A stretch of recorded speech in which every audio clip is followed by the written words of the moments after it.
Hello, समृद्धी kitchen आपलं स्वागत करत आहे. आज आपण बेसनची अशी भाजी बनवणार आहे, एकदम चटपटी आणि एकदम टेस्टी, सगळ्यांना आवडेल असे.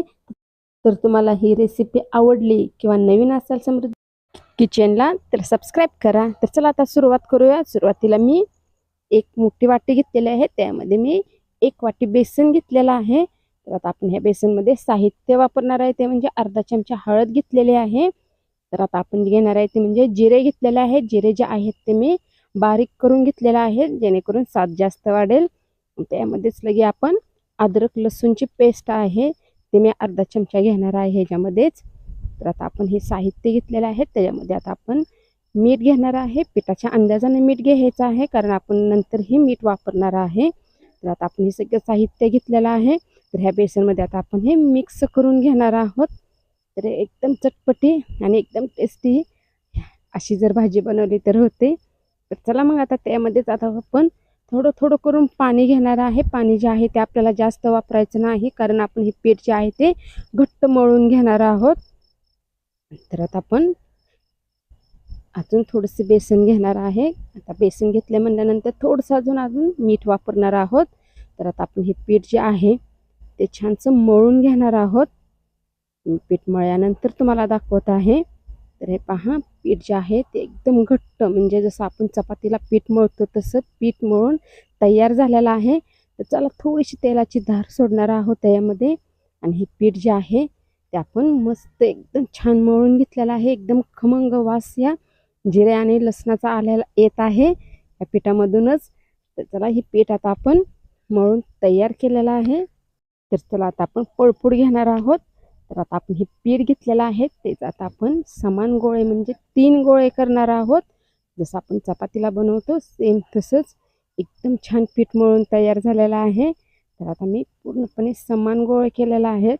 तर आता आपण ही जी चपाती लाटून घेणार आहोत, त्या अगोदर आपण एकदम छान असा गोळा तयार करून ठेवूया. तर चला आता तिन्ही समान गोळे घेतलेले आहेत. तर आता आपण त्यातला एक गोळा घेतलेला आहे, थोडंसं कोरडं बेसन पीठ घेतलेलं आहे.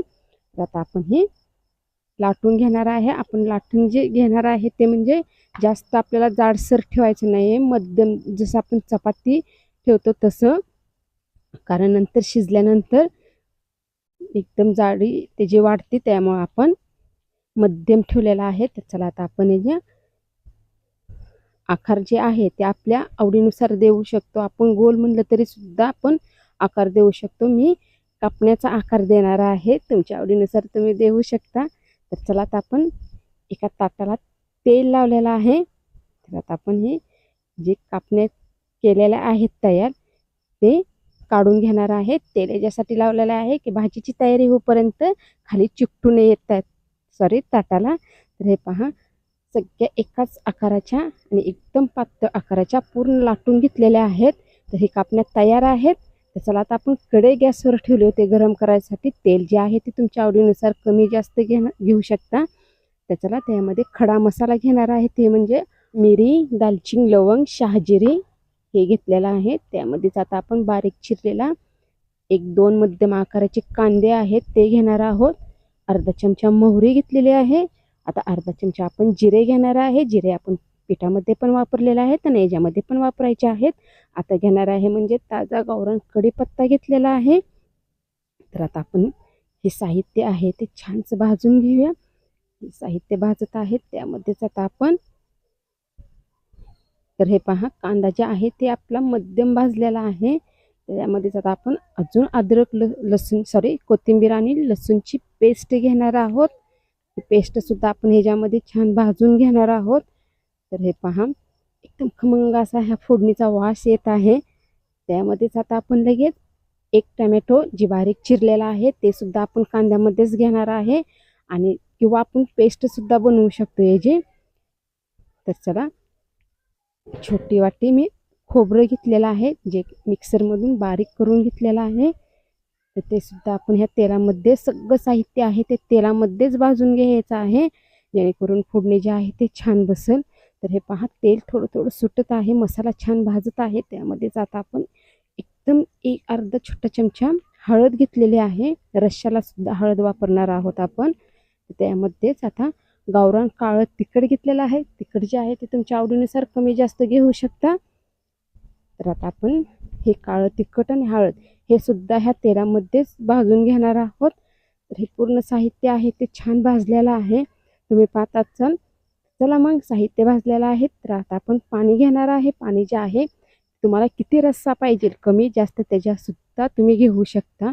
तर मी मध्यम करणार आहे. तर मी 1.5 तांब्या पाणी घेतलेलं आहे, कारण आपण त्यामध्ये बेसनच्या वड्या शिजवणार आहेत. तर चला आता वरून जे घेतलेलं आहे ते म्हणजे शेंगदाण्याचा कूट घेतलेला आहे बारीक करून. तर हे सगळं साहित्य मिक्स केलेलं आहे. आता म्हणजे चवीनुसार मीठ मी माझ्या चवीनुसार घेत आहे, तुम्ही तुमच्या चवीनुसार घ्या. तर हे सगळा रस्सा जे आहे आणि ही मसाला जे आहे ते आपण मिक्स करून घेतलेला आहे पाण्यामध्ये. आता आपण हे रस्सा आहे ते अगोदर थोडासा शिजवून घेणार आहे, म्हणजे चव जी आहे ती जास्त उतरेल. तर चला आता आपण कोथिंबीर बरोबर हे रस्सा आपण मस्तपैकी मिक्स केलेला आहे. तर थोडीशी एकदम उकळी फुटत आहे. तर आपण उकळी फुटूस तर वाट पाहणार आहे. तर हे पहा उकळी पण छान फुटलेली आहे, आणि जशी उकळी फुटलेली आहे तसाच वास पण एकदम खमंग भाजीचा येत आहे. तर चला आपण त्यामध्ये एक एक कापणी जी आहे बेसनची ती ह्याच्यामध्ये आपण सोडणार आहोत. तर हे पहा आपल्याला रस्सा जे आहे ह्या भाजीला जास्तच लागतो, कारण आपले हे बेसन जे आहे ते आपण कच्चं मळून घेतलेलं आहे. तर हे पहा, तर आता आपण ही भाजी जी आहे ते शिजूपर्यंत थोडीशी वाट पाहणार आहोत. तर एकदम बारीक उकळी फुटलेली आहे, आणि कमी गॅसवरच आपण ही शक्यतो भाजी शिजवून घेणार आहे, म्हणजे एकदम छान शिजेल आणि चव पण जास्त येईल. तर हे पहा बेसनच्या वड्या तुम्ही पाहताच चाल एकदम शिजून एकदम टम फुगलेले आहेत.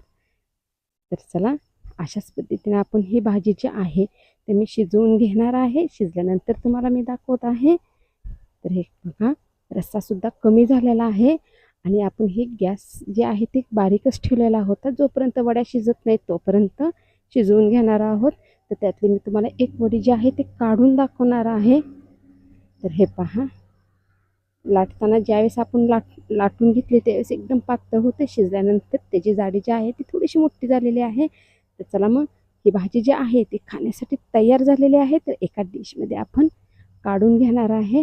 तर नक्की तुम्हाला ही रेसिपी आणि ही व्हिडिओ आवडला असेल तर मी बनवलेल्या पद्धतीने तुम्ही पण बनवा, नक्की तुम्हाला आवडेल.